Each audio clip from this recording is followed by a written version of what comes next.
네, 오늘도 하나님의 은혜가 충만하시기 바라겠습니다. 오늘 말씀은 고린도전서 1장 1절에서 3절 말씀입니다. 하나님의 뜻을 따라 그리스도 예수의 사도로 부르심을 받은 바울과 형제 소스데네는 고린도에 있는 하나님의 교회 곧 그리스도 예수 안에서 거룩하여지고 성도라 부르심을 받은 자들과 또 각처에서 우리의 주 곧 그들과 우리의 주 되신 예수 그리스도의 이름을 부르는 모든 자들에게 하나님 우리 아버지와 주 예수 그리스도로부터 은혜와 평강이 있기를 원하노라. 아멘. 네, 오늘부터는 고린도 전서 말씀을 함께 읽으면서 은혜를 나누고자 합니다. 바울이 기록한 신약성경이 13권 또는 어떤 분은 14권이라고도 하는데요. 그 중에 빅3를 꼽을 수 있습니다. 이 빅3라고 하는 건 내용이 많다는 뜻이죠. 그 세 권이 있는데 로마서가 있고요. 또 고린도 전서, 고린도 후서 이렇게 세 권을 들 수 있습니다. 로마서는 교리서이고요. 고린도 후서는 바울의 사도권을 변호한 그런 책입니다. 반면에 고린도 전서는 교회에서 생기는 여러 가지 현실적인 문제들에 대한 답변서라고 할 수 있습니다. 한마디로 고린도전서는 성도들의 실생활에 관한 실천적인 이야기가 기록되어 있고요. 오늘날 우리들이 겪고 있는 교회에서 실제로 겪고 있는 그런 문제들과 공통되는 부분이 참 많이 있는 그런 실천적인 편지라고 할 수 있습니다. 바울이 에베소에 있을 때 이 고린도 전서를 기록했다고 증언하고 있습니다. 자, 고린도 지역에 대해서 우리가 좀 알아야 되는데 이 고린도 지역의 분위기는요, 굉장히 음란한 지역으로 알려져 있습니다. 이 고린도에는 아프로디테라고 하는 미의 여신의 신전이 아주 거대하게 있었는데 그 아프로디테 여신의 신전에서 이제 우상숭배를 하는 거죠. 제사를 드릴 때 1000여 명이나 되는 여사제들이 있답니다. 쉽게 말하면 그 여사제들은 창녀들을 말하는 겁니다. 그러니까 음란한 행위를 하면서 돈을 버는 이제 그런 일들이 이 아프로디테 여신의 신전으로부터 계속되고 있는 굉장히 음란한 도시였습니다. 음란하고 그 다음에 상업과 무역이 굉장히 발달된 도시로 돈과 쾌락이 난무하는 그런 지역입니다. 그래서 우리가 쓰는 말 중에 고린디안스 이런 말은요, 한국말로 번역하면 성적인 방종자라고 이렇게 해석을 하는 이제 그런 일들도 생겼다라는 것이죠. 자, 이렇게 정말 음란하고 세속적인 기운이 강력한 곳, 이 고린도 시에 어떻게 교회가 세워진 것입니까? 하나님의 거룩한 교회가 세워졌다라고 하는 이 자체가 너무나도 훌륭한 일이고 대단한 일이 아닐 수가 없습니다. 그런데 여러분, 고린도 전서, 고린도 후서를 읽다 보면 이 고린도 교회 안에 하나님의 교회이긴 하지만 적지 않게 이 세상에 강력한 그런 기운이 들어와 가지고 영향력을 끼치고 있는 그런 교회의 모습을 또 보여주고 있다라는 것입니다. 그래서 고린도 전서를 우리가 이제 시작을 하는데 이런 관점에서 은혜가 많았지만 또 세속적인 문제도 또 많았던 그런 교회 모습을 우리가 만나게 되는 것이고요. 그런 관점에서 하나님 말씀을 생각하면서 오늘날 세상 속에서 살아가는 우리들의 모습을 비추어 보고 회개하는 돌이키는 그런 기회가 되셨으면 좋겠습니다. 자, 오늘 본문은 1절부터 3절까지 읽었는데 이제 편지를 쓸 때 인사말에 해당하는 것이죠. 오늘은 1절 말씀, 그리스도 예수의 사도 된 바울 이렇게 기록하는데 그리스도 예수의 사도에 대해서 말씀의 은혜를 나누겠습니다.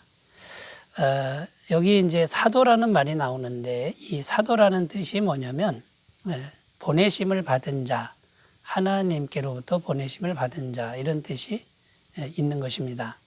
자, 이 사도의 의미를 우리가 하나하나 살펴봄으로써 오늘날 넓은 의미에서 우리도 사도라는 것이죠. 그래서 사도로서의 보내심을 받은 자로서의 삶을 다짐하는 귀한 계기가 되셨으면 좋겠습니다. 첫째는 사도는 예수님을 실제로 만나야 사도라고 한다라는 것입니다. 예수님의 12제자를 12사도라 그러죠. 처음부터 예수님 부활해서 승천할 때까지 예수님과 살아계신 예수님과 육체를 입은 예수님과 늘 함께 동고동락했던 사람들을 말하는 것이죠. 그래서 실제로 주님을 만난 사람을 사도라고 이제 하는 것이고요. 또 초대교회에서 가룟 유다가 자살을 했지 않습니까? 그런데 이제 그 12사도의 한 사람을 대신해서 뽑을 때 기준이 나옵니다. 사도행전 1장 21절, 22절 말씀에 보면 이러함으로 요한의 세례로부터 우리 가운데서 올려져 가신 날까지 주 예수께서 우리 가운데 출입하실 때에 항상 우리와 함께 다니던 사람 중에 하나를 세워 우리와 더불어 예수께서 부활하심을 증언할 사람이 되게 하여야 하리라 하거늘. 여기 보면 항상 우리와 함께 다니던 사람이 새로 뽑히는 사도의 기준이 되었다라는 것입니다. 자, 바울은 왜 사도입니까? 바울은 육체로 계시던 예수님을 만난 적이 없죠. 그런데 바울은 부활하신 주님을 실제로 만났다라는 것입니다. 다메섹으로 가는 길 위에서 빛을 경험했는데 그 빛 가운데 계신 예수님을 직접 만나고 직접 음성을 들은 것이죠. 그래서 바울은 자기를 사도라고 이렇게 말하고 있는 것입니다. 여러분, 오늘날 우리들은 예수님을 직접 만났습니까? 성령을 경험한 사람들은 넓은 의미에서 실제로 만난 것이고 또 보내심을 받은 이제 그런 사람들이라는 것을 우리가 기억하셨으면 좋겠습니다. 둘째는요, 사도라고 불리는 사람은 분명한 사명을 주님께로부터 받은 사람이라는 것입니다. 바울은 아나니아라는 사람이 자기에게서 와서 안수할 때 사명을 받았습니다. 사도행전 9장 17절 아나니아가 떠나 그 집에 들어가서 그에게 안수하여 이르되 형제 사울아 주고 내가 오는 길에서 나타나셨던 예수께서 나를 보내어 너로 다시 보게 하시고 성령으로 충만하게 하신다 하니 이렇게 안수기도 받을 때 분명한 사명을 받고요. 또 바울이 홀로 기도할 때 주님의 분명한 음성을 듣습니다. 사도행전 22장 21절 나더러 또 이르시되 떠나가라 내가 너를 멀리 이방인에게로 보내리라 하셨느니라. 주님의 생생한 음성을 들은 것이죠. 이렇게 분명한 사명을 들어야 받은 게 있어야 사도라고 하는 것이고요. 세 번째는 주님이 보내셨으니 주님이 함께 하시고 주님이 책임지신다라고 하는 믿음이 있어야 된다라는 것입니다. 먹고 사는 문제 바울은 이렇게 고백합니다. 빌립보서 4장 19절에 나의 하나님이 그리스도 예수 안에서 영광 가운데 그 풍성한 대로 너희 모든 쓸 것을 채우시리라. 이렇게 믿음으로 고백하는데 바울의 일생 동안 하나님이 모든 것을 채우는 그런 삶이 되었다라는 것입니다. 그리고 보내심을 받았으면 주님께서 책임지시는데 전도의 열매로 그 증거를 삼아 주신다는 겁니다. 고린도전서 15장 10절 그러나 내가 나된 것은 하나님의 은혜로 된 것이니 내게 주신 그의 은혜가 헛되지 아니하여 내가 모든 사도보다 더 많이 수고하였으나 내가 한 것이 아니요 오직 나와 함께 하신 하나님의 은혜로라. 내가 다른 사도보다 더 많이 수고하였다. 그리고 교회도 많이 세우고 열매도 많이 거뒀지만 내가 한 것이 아니라 주님의 은혜다. 이렇게 지금 고백하고 있는 것입니다. 그러니까 반드시 하나님이 보내신 게 맞으면 반드시 열매가 나타나게 되어 있다라는 것입니다. 자, 네 번째는요. 사도는 순종을 생명처럼 여깁니다. 무조건 순종하는 것이죠.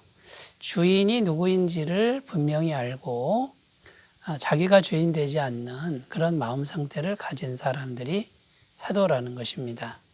마태복음 16장 24절 누구든지 나를 따라오려거든 자기를 부인하고 자기 십자가를 지고 나를 따를 것이니라. 사도는 보내심을 받았기 때문에 심부름꾼입니다. 자기 계획이나 자기 야망이 있을 수가 없는 것이죠. 그러므로 기도가 필수인데 항상 묻는 겁니다. 기도해서 내 뜻을 이루게 해달라는 것이 아니라 하나님께 묻고 당장 가라 그러면 가고 그 다음에요 머물라 그러면 머무는 이것이 사도가 가질 바른 태도라는 것이죠. 자, 결론적으로 그러면 사도는 좁은 의미에서 12사도와 바울 사도만을 의미하는 것이지만 오늘날 여러분 우리도 넓은 의미에서는 하나님의 사도라고 할 수 있다라는 것입니다. 왜 그러냐면요. 우리가 성령으로 거듭났지 않습니까? 성령님은 살아계신 하나님의 실체라는 것이죠. 우리도 성령을 통해서 하나님을 만난 것입니다. 그리고 이 성령님은 죽었다가 부활하신 예수님의 영이십니다. 그 예수님을 직접 만난 것과 같다라는 것이죠. 그리고 여러분 우리가 기도하면서 하나님께로부터 사명을 받았다 그러면 더더욱 사도의 범주에 들어가고요. 또 내가 하는 일들 속에 사역의 열매가 나타나고 있다 그러면요. 그것은 틀림없는 하나님의 사도라고 일컬어도 괜찮다라는 것입니다. 여러분 우리가 주님을 만났고 하나님의 사람이 되었는데 이제 점검해 봐야 되겠죠. 나는 성령을 경험했는지 그리고 분명한 사명을 받았는지 사역의 열매가 내게 있는지 또 자기를 부인하는 것이 과연 이루어지고 있는지 나의 야망 때문에 지금 마음이 붙들려 있는지 이걸 내려놔야 되는데 잘 내려놓고 있는지 이런 부분을 새롭게 점검하신다 그러면 우리는 위대한 사도들보다는 못하지만 그래도 주님이 세상에 우리를 보내신 나를 보내신 그 귀한 주님의 사자가 되는 것입니다. 이 사도의 대열에 기쁘게 참여하시는 은혜가 있으시기 바라겠습니다. 기도드리겠습니다. 하나님 아버지 오늘부터 고린도전서 말씀을 가지고 은혜를 나누려고 합니다. 오늘은 그리스도 예수의 사도에 대해서 생각해 보았는데 우리도 사도들처럼 순종하는 삶이 되도록 인도해 주옵소서. 예수님의 이름으로 기도드립니다. 아멘. 하나님 은혜가 충만하시기 바라겠습니다. 감사합니다.